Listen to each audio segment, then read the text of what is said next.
ఉదయం మేము వాకింగ్ పోతే వైసీపీ నాయకులు చెప్పి వస్తున్నారు, అయ్యా 100 రోజులు మాకు మేము ప్రశాంతంగా ఉన్నాము,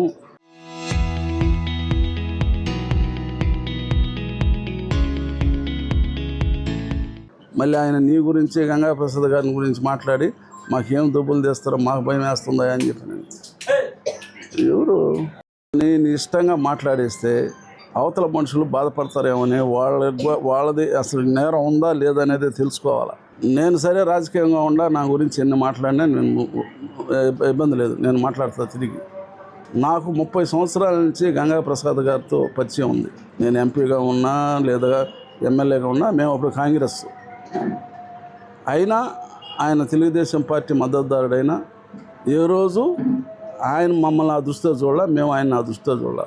ఒక సహాయం చేస్తాడు ఎవరికైనా, ఏ వ్యక్తికైనా. ఇప్పటి వరకు పౌరుషంగా మాట్లాడిన పరిస్థితి కూడా నేను చూడాలి ఆయన. ఇప్పటి వరకు ఎవరికైనా సహాయం చేసేది తెలుసు, కానీ ఎవరిని నొప్పించడు ఏమి చేయడు. అలాంటి వ్యక్తిని గురించి నువ్వు ఈరోజు ఆయన్ని బజార్కి ఏర్చడం అంటే నీకు ఆయనకి ఇక్కడ సూలూరుపేట నియోజకవర్గంలో లేదు, మొత్తం ఈ 4 నియోజకవర్గాలే కాదు, తిరుపతి జిల్లాలో కానీ నెల్లూరు జిల్లాలో కానీ చాలామంది ఉన్నారు ఆయన అభిమానులు.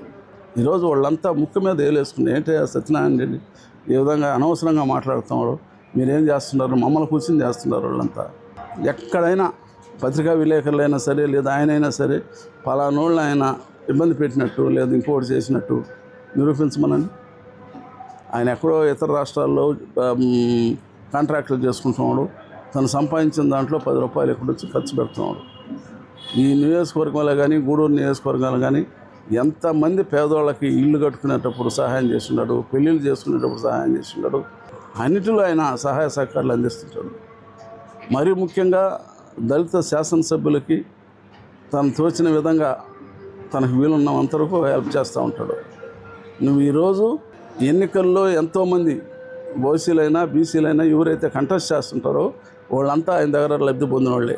ఒక ఎస్సీలే కాదు ఆయన దగ్గర లబ్ధి పొంది ఉండేది. మరి ఆ కులాల గురించి నువ్వు మాట్లాడడంలే, ఒక ఎస్సీలే గురించే సంజీవని గురించో లేదంటే నారాయణ స్వామి గురించే ఎందుకు మాట్లాడతావు? అంటే ఎస్సీలంతా అంత సులభనా నీకు? నిజంగా మా చైతన్యరెడ్డి చెప్పినట్టు ఆయన జగన్మోహన్ రెడ్డి నిజంగా ఎస్సీల మీద అభిమానం ఉన్నా లేదా ఇలాంటి దుర్మార్గుల్ని, ఇలాంటి నీచుల్ని, ఇలాంటి ప్రజాస్వామ్య పద్ధతి లేనివాడిని వెంటనే అతను సస్పెండ్ చేసి దూరంగా పెడితేనే సూలూరుపేట నియోజకవర్గంలో కానీ వాళ్ళ పార్టీకి ప్రతిష్ట ఉంటుంది. కానీ ఇలాంటి వాడిని పెట్టుకుంటే ఖచ్చితంగా అది ఎప్పుడు రాణించదని చెప్పని తెలియజేస్తూ ఉన్నాను. మరి అంతేకాదు 2012లో విగ్రహాలు పెడుతుంటే ఏమన్నా పెట్టనిచ్చావా నువ్వు? 1,00,000 కోట్లు తినేశాడు ఆయన కొడుకు సీఎంని అడ్డం పెట్టుకొని, వాడికేంది మనం చేసేదని చెప్పని మాట్లాడినాడు. అటువంటి వాడు ఇప్పుడు అధికారం వచ్చేలేకే జగన్ గారి సైనికులు అని చెప్తున్నారు. నువ్వు జగన్మోహన్ రెడ్డి సైనికులు అయితే మేము చంద్రబాబు నాయుడు గారి సైనికులం. నువ్వు సైనికులుగా నువ్వు ఏ విధంగా ఉంటావు మేము కూడా అట్నే ఉంటాం, దానికి ఏమో తీసిపోం. అంతేకాదు సత్యనారాయణ రెడ్డి నీకు కూడా నువ్వు నాకు 2 ఎలక్షన్లో కలిసిమెలిసి చేసాం, బాగానే ఉంది. నువ్వు ఒకటి ఆలోచించు, మనకు 70 సంవత్సరాలు వచ్చేసినాయి నీకైనా నాకైనా. ఇప్పుడు వివాదాలకు పోవాల్సినంత అవసరం లే. మాకన్నా పేరు చెప్పుకునే దానికి 2 కొడుకులు ఉండరు, నీకు ఎవరు ఉండరో ఒకసారి ఆలోచించుకో. నీకు వెనక ముందు ఎవరు లేరు, నిన్ను గురించి ఆలోచించేవాడు కూడా లేరు. అమ్మ ఆడబిడ్డలో కుమిలి సస్తా ఉన్నారు.